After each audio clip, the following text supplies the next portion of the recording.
In a time where racism, inequality, and injustice dominate headlines, important conversations are taking place that aim to bring change to our world. And in today's Sincerely David conversation, I sit down with Tracy White, an African-American activist and Quad Cities native who works with the community to hope to bring change and to help to bring change. You have the opportunity as a follower of this page to ask questions, things that you may not be comfortable asking otherwise. These are tough questions that Tracy goes into detail with in today's Sincerely David conversation, which starts right now. Why don't you start by just talking a little bit about your background and how you've kind of gotten to the work that you do? Okay, well, I'm born and raised here in the Quad Cities, mainly Davenport, lifelong resident of Davenport. And the crazy thing is, I am of mixed race. Okay. My mother was Mexican and my father is Black, but they got divorced when I was really young because of the whole racial tensions, right? Mm. And so when she remarried, like within a couple of years, it was to a white man. And so I grew up in an all-white neighborhood. Me and my sister were the only two Black kids in our school. His family was my family. So my grandma was this blonde hair, blue-eyed, a woman that made cookies and everything. Yeah. So I didn't really, won't say that I grew up with that experience. And then even here in the Quad Cities, or in Davenport, even though we were one of two at an all-white school, I was never made to feel any differently. Okay. Because I was Black. It wasn't until I got older that I remember I was 16 and someone called me the N-word. Mm. And I was so mad at my mom because my mom had not told me that people might not like me just because I'm Black. Yeah. That it would have nothing to do with my personality. They didn't know me. They didn't know how funny I was or how clever I was or anything. Just simply looking at the color of my skin, they would not like me. And so that was a rude awakening for me. At 16 is when that happened. But from there, I kind of had to look at things a little bit differently at that point in time that, people will not like me just simply because of the color of my skin. And growing up here, coming back to the area because I had moved to Milwaukee. So coming back to the area, I was just doing my thing, raising my kids and working. And I won't say I didn't pay attention to what was going on in the community, but with most people, it doesn't really bother you till it starts affecting you. And so, I was just going on about my day to day. And then a gentleman by the name of Jim Hester, who highly regarded in the community, worked for Deere, was school board president, had done so many great things for the community. He would reach out to me and he would tell me some of the things that were happening right here in our own community that were basically leaving out the African-American community. And I don't know if it was because of his positions or his jobs. I don't know, whatever it was. He would tell me and I'd be like, gosh, that's awful or that's horrible. And then he'd be like, oh, so what are you going to do about it? And I'm like, oh, you want me to do something about it? And he's like, yeah, what are you going to do about it? And so I would say that was like my first push into being an advocate for the African-American community. Mm-hmm. But it was several issues that were happening here where the African-American community was just not considered. And to me, we live here, we pay taxes here. This affects us just as well as it affects everyone. So I basically had to call out people on what they were doing to make sure that the African-American voice was heard. And really, that's probably when at 25, I developed a passion. So not only was I an advocate, I was an activist for the African-American community here in the Quad Cities. So, I DJ at a radio station at St. Ambrose University during their urban programming, and that is basically my platform. That is how I am able to let the community know specifically what's going on that could affect them, or how they need to participate and have their voices heard. Do you think that most African Americans experience racism, or do you feel like it's just kind of like a percentage of them, or do you feel like just overall a lot of people will experience it in their lifetime? Overall, there was just a study done that said African American students experience 5 instances of racism every day. And so the thing is, it's not the overt racism like it used to be back in the day, right? It's not me calling you the N-word or telling you can't come in here because you're Black. They're not doing, it's not like that anymore. It's more of the bias. It's more of the privilege that people are exercising, and it's considered racist behavior. You know, I just heard a thing on CNN where Webster's dictionary is changing the definition of racism. They're adding more content to it.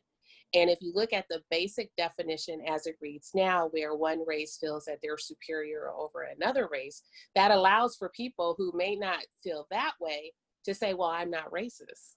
Yeah. But when you consider systematic racism, institutional biases, stereotyping, discrimination, and white privilege, those are all forms of racism. And so honestly, they might not even feel like what they're doing is racist, when in reality it is. So I think everyone, you know, I can even say, like I just said earlier, I never experienced any racism, and I might have and just not realize what it was, you know. And obviously in my older life, you know, I see things happening, I'm like, I bet that was just because I was Black, you know. Sure. and you don't always, like, I'm not one to use the race card, as people say. I feel like I am responsible for my successes and my failures. As far as I'm concerned, you know, I can't count on other people to help me get to where I need to go. And so I can't say, well, they didn't do this because I was Black. Now that might be the case, right? But at the end of the day, I'm responsible for me. Yeah. And so I think it probably happens more often than not. Now, all of a sudden, you're hearing and seeing all these stories about whole networks, you know, that had racist behavior, and whole corporations that are apologizing for their racist behavior. Yeah. So I think as it's being more widely defined, that people are realizing that, yeah, you know, that happened to me, or, oh, I said that, maybe that was wrong for me to say, you know. So I think people probably experience it more often than not. And I think even specifically for the younger generation, they might not even know that that's what they're going through at that point in time. Okay. And you were talking a little bit about like corporations, like apologizing now, things like that. Do you feel like we're at the end, or is this just the beginning of kind of like working through racism or things like that? I think it's just the beginning, to be honest, because these are practices that have been in place for years. Okay. So it's going to take just as much time that it took to build these behaviors. It's going to take that much time to get rid of them, but at least they're aware. You know, it's kind of been like bittersweet for me to see that Band-Aids decided to release a new line of Band-Aids that match every skin tone, that Adidas has decided to hold 30% of their jobs for minorities, for Black and Latina employees, that they're giving $10 million in scholarships, that Reebok is doing the same thing, that states are now considering making Juneteenth a national holiday. Like, in one breath, I'm like, good. But in the other breath, I'm like, gosh, but you could have been doing this. Like, these aren't things that are taking tons of money or tons of restructuring. No, it was simply you making the decision to say they matter. Yeah. You know, so these are things that could have been done. So I don't know, you know, we were having this conversation the other day about what was it about the George Floyd death that was any different than, you know, Eric Garner or Michael Brown or Sandra Bland, you know, and I can't put my finger on it, you know, and I think that's because as an African American, not that we become desensitized to it, but what's going on is what's always been happening, the public lynchings, you know, that that they used to send postcards out for that, like inviting people to come. No different. It's just that we have cameras now, you know? Yeah. And so we're seeing some of the darkest times in our history being repeated. And I think at this point in time, enough is enough. Right. But what was done to George Floyd with the knee in the neck for 8 minutes and 46 seconds, with a look on your face like, I can do what I want to do. I don't care if you're telling me that he's no longer breathing, that he has no pulse, that he's no longer resisting. I'm still going to sit here with my knee in his neck because I can. And look at your camera while it's happening. Right. And dare you to say something. Like I said, for the African American community, these types of things have been going on for years and years and years and years. And you have moms and grandmothers and aunts who have watched their sons be lynched, be beat, be shot, be taken away and never seen again. You know, so it's not like we're desensitized to it, because it still hurts. Because every time I see that happening to a Black man, I see my sons. Yeah. Because it could have very well been them. And that's the anxiety that all mothers of Black sons live with. But I think for white America to see the callousness of what this police officer did, and I'm not saying it's always black and white, because I think police brutality has its own set of issues, you know, but at the same time, to see a white man doing that to a Black man and just did not care. So they might not have been calling him the N-word or, you know, any of that, but the privilege of the fact that you felt you had the right to do this is where racism came into play. Yeah, you could say you're not racist, but you showed me with your actions that I did. Exactly. So I guess like, and part of this was, you know, talking about the privilege. So how do you communicate to somebody, you know, I've been hearing a lot of people under their breath or like inside conversations saying things like, well, you know, I've worked for every penny that I have. I didn't get any handouts. Why do I have privilege? I'm not doing any of this. Like, I didn't own slaves. Like, why is this my problem? And I honestly, I mean, I don't know how to explain it other than saying, well, you're a human, aren't you? Like, we all should matter. But how would you like respond to people who are, I guess, talking like that, or I don't know how to. Right, and don't understand that they're privileged just for the simple fact that they're white. Your skin color is your privilege. Yeah. You know, I was writing an editorial about privilege, and I went back and forth for a few days about using the term white privilege, because I do understand that it does offend some people. And I worked with a gentleman who he blue collar worker, great guy, you know, but he worked for every dollar that he had. And so I asked him, I said, how do you feel when I say white privilege? And he said, it bothers me because I wasn't privileged. We were poor growing up. I didn't have a lot. I had to work for everything that I got. You know, I'm still working hard for everything that we got to provide for my family. So I wasn't privileged. And well, so this was obviously before Band-Aid came out. So I asked him, I said, so when you put a flesh colored Band-Aid on, whose color skin is it? And he's like, well, it's mine. Yeah. You know, I said, well, when you go to Walmart and you have to buy some shampoo, where do you go? He's like, well, I go to the shampoo aisle. I said, okay, I can't go to the shampoo aisle. I have to go to the ethnic aisle. And then I have to wait for an employee to come and open it so that I can get what I need. You know, when my son moved back here, his neighborhood is an all white neighborhood. And we got in town like at 1 o'clock in the morning, and neither one of us had been to the house. So we didn't know exactly where the house was. Mm-hmm. And so without thinking, he's like, well, we couldn't see the addresses on the houses, right? So we didn't know which house it was. He's like, I'll just jump out and look.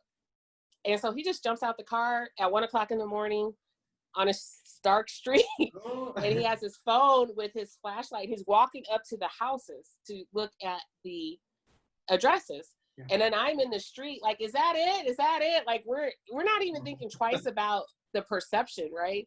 And so he jumps back, and I said, oh, wait, it's on the other side. And so he just jumps in the car and I take off, but it wasn't on the other side. So we had to swing back around the block. Oh. And as soon as we pulled up in front of the house, there was a woman in the car in front of us. at 1 o'clock in the morning. And she jumped out the car and ran to her house. And you could tell she was on her phone. No sooner did he walk into the house, 2 undercover cars come flying down the street. They didn't have their sirens on. They just had lights on. And my heart dropped because I was like, what if he were still out in the street? Would have even gotten a chance to explain that, oh, hey, I'm just looking for my new house. And so when we say privilege, we don't mean that you had it any easier than us. I grew up middle class. You know, I didn't have like this poor upbringing, you know, where we struggle or anything. So I have privilege just because I grew up middle class, you know, and because teachers paid more attention to me because they felt like I had a chance versus the kid who maybe wasn't middle class, you know. So everyone has some type of privilege. So people should not get offended when they say white privilege, because at the end of the day, it's a fact. Yeah. So how do you explain racism, white privilege, or just privilege in general? How do you explain that to kids? You know, when my kids were younger, it was seriously a thing where I just had to have these honest conversations with them, especially my boys, to be like, you know, hey, and they grew up on the West Side too, so they didn't even have a lot of Black friends, you know, and so I had to tell them, I don't care if everyone else is doing it, don't you do it. Because that gives someone the right to say something to you, and they're going to single you out because you're the only Black one in the bunch, you know. And you hate to tell your kids that someone might not like them without even knowing them, but that's the reality, you know. And I'll say for my 2 boys, they were already always involved with sports, with basketball and football. And so, you know, with sports, you're in an environment of a brotherhood. And so I do feel like they almost got this false sense of security living here in the Quad Cities. But when they both went away to college, that's when they both experienced racism. And especially with my youngest son, it hurt him. It really did, to the point where he left the college that he was at and transferred to Iowa. Because it was something that he had never experienced before. He didn't expect it. And he was disappointed that someone would act like that, you know. And so, I mean, he was there playing basketball and everything, which was his passion, but his integrity was more important to him and his peace of mind. So I guess, where do we go from here? You know, like you were kind of mentioning, like, next week, I can't count on you being here rallying for me and stuff like that. So what needs to happen next, and how can society rally behind that? I think, like we mentioned earlier, I think people need to use their privilege to help get laws passed and policies changed, and creating more diverse environments. But I think the ultimate thing is that people have to understand what role they play in what's happening in our society. Like, how many times have you sat around someone who used the N-word or talked and didn't say anything? You know, I read an article that said the worst thing you can call a white person is a racist right now, right? But at the same time, as we mentioned earlier, there may have been racist behaviors that you didn't even realize that you had when it comes to stereotyping or biases, or just out and out racism, you know? And so I think that if you can believe me, when all this first happened, I was getting all kinds of inboxes and text messages from my white friends, you know, like, oh, are you okay? What can we do? Tell me what I need to do. I want to help. I want to be there, you know. And I didn't really have any answers for them. And in fact, I didn't even answer them. And then I was like, oh, I hope they don't think that like I'm mad at them, because I'm not, but I don't have the answer for you. Basically, you need to educate yourself. This is 2020 now. So for you to be like, oh, can I say that? Was that okay to say? Should I not have said that? Google it. Like, you know what I'm saying? Like, you know. So if you're still doing it, then it's because that's just who you are, you know? But if people really want to create and affect change, first you got to look at you, and then you got to look at the people around you, and then you have to be willing to be comfortable being uncomfortable, because these type of conversations are hard to have. It's hard to look at yourself to see what your faults are. Yeah. And to be honest with yourself about things that you might have done or might have said that were racist. Yeah. You know, so I think if you can look at yourself and do an accounting of yourself, and know where you weren't maybe always on the side of right, but be willing to change that, that starts to affect change, because now you can have that conversation with your brother, your sister, your husband, your neighbor, your coworker. And then that's how the ripple effect starts taking place. I feel like even locally, there's a lot of things that aren't Black led that are happening that I'm not entirely comfortable with. Sure. And I feel like this is our fight. We just need you to be an ally. And to understand, because, you know, I had one boss, whenever I bring up, well, not everything's about race. Yeah, it is. Yeah. You know, and so to not just be so dismissive of people when they feel like there is a problem with racism or stereotyping or biases or discrimination, you know, to not be so dismissive of it, but to actually think about what that person, you know, it's all about perception. I always say that. And me and you can look at the exact same thing, and I can see it one way and you can see it the other, but that doesn't mean you're right and I'm wrong, or that I'm wrong and you're right. It's just two different perspectives. Right. So we have to be willing to look at things through a different lens sometimes. We got to switch the lens sometimes and look at it to really understand the deep hurt that African Americans do face. I'm not, by no means am I saying this is like a pass on anything, because we make choices too, right or wrong choices, right? Mm-hmm. So I don't think it's a pass, but I think that it does have to be looked at a little bit more deeply than the surface of, oh, they're just saying that because I'm white or they're Black. Sure. Well, and I think a lot of it also boils down to, there was a leadership book that I was reading, and they had a quote that it said something along the lines of, you are what you tolerate. And so if there's people around you that are, you know, having conversations that are, you know, less than positive, or they're racist or things like that, or, you know, what have you, and you're not stepping in, like you're just as bad. I mean, I'm interested to see how the next like year, I mean, obviously it's going to be longer than a year, but just the next year of how things pan out, because we're seeing every day another business saying, I'm changing this. I mean, there was just one about, the owner of the Aunt Jemima brand getting, you know, dropping that. Yeah, they're going to take the name away. Yeah. Yeah, I saw that. And so it's just like every day something new is coming out. And it's like, I guess the other question would be, like, at what point are we going overboard? Or is there no way to work with it? I don't know. I do feel like the Aunt Jemima thing might have been a little bit overboard.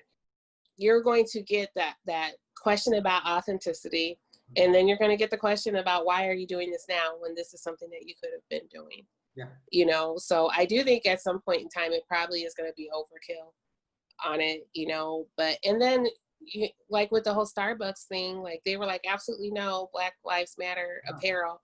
And then they started seeing the backlash that they were getting on social media, where people were going to boycott it. So they were like, okay, well, you can wear it, and here's a shirt we're comfortable with. Yeah. And it doesn't work like that. And so I think that you have a lot of companies right now who are either branding or rebranding, but at the same time, what are you doing to change the culture of your corporation? That's what I need to see. I don't need to see a Black Lives Matter t-shirt. You know, I don't need to see a different color of a Band-Aid. What I need to see is, what are you doing in your boardroom? How diverse is your board?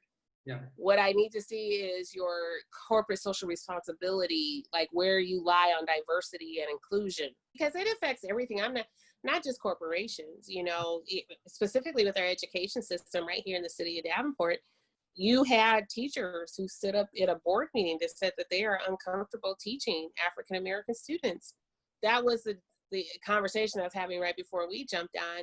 is like, what is the school district trying to do to address the issues that they're facing with their students of color? And right now, it doesn't look like a whole lot, because they're not allowing the people who are doing the work with the children Right. to be in the schools or to get contracts or to be a consultant. Like those things aren't happening, and that's what needs to happen. And now you're at risk for having the state come in and take over your school district because you think you know better than the people that are working with the kids that need the help. Yeah. So, my program, Well Suited, works with African American boys 1st through 5th grade. And really that is our goal, is to just try to equip them with the tools that give them the opportunity to be who they want to be, not who society says they are, just because they're young, Black, and maybe live in a single parent home. Yeah. But it takes people that are doing that type of work Mm-hmm. to feel welcome within the school district to help try to affect those change. It has to be a partnership. Not one group can do it, right? Yeah. So like the school district has to be willing to form partnerships with the people who are doing this work with the children. There has to be community organizations, churches, and those type of organizations that are involved as well. Like, I'm a big it takes a village type person, and it truly does take a village. It truly does. I see that with my own, with my own children. I was a single mom. It truly took a village for them to all get to where they are now. When we had to start planning Juneteenth, it was right in the midst of the pandemic. Like, it doesn't just happen overnight. It takes some months of planning, right? Oh, for sure. So it was, we were just trying to get through COVID, and the disproportionate rate of African Americans that were being affected by it versus everyone else. And then all this happened. And so we definitely had to switch the focus of Juneteenth. So I'm a festival organizer, and this is my 4th year organizing the Juneteenth festival. And so a typical Juneteenth festival for us is down on the levee, vendors, entertainment, music, just food, prayer, just a good time, right? But obviously we didn't want to, even though things are opening up now, we didn't know that back then when things were going to open. And we didn't want to take that chance of having that first event where it starts spreading again, right? And so we had decided, well, hey, we're going to go virtual. We're going to do it virtually and do it, through Facebook Live and a YouTube channel, which is fine. So we still have those components of prayer, of the proclamation, of entertainment, of speakers, of history, but they are more intentional this time. And so Juneteenth really gives us an opportunity to really show all that we've overcome. When you think about the fact that you had these slaves in Texas that didn't know for 2 years that they didn't have to be slaves anymore, and to get that information 2 years after the Emancipation Proclamation was signed, yes, it was definitely a time for celebration, and so we try to hold those traditions the same. But when you think about slavery and everything that they had to overcome, Juneteenth is really an opportunity to look past everything that we've overcome. So now we have to overcome this pandemic that is affecting the African American community. Now we have to overcome the fact that another man was basically lynched in front of America. Now we have to look at the history of rioting and looting and protest and why one directly affects the other, and so with our entertainment, everything is intended to uplift and to say, once again, we're overcoming. Tracy, thank you so much for taking the time out of your day. I think this was a lot of really good information.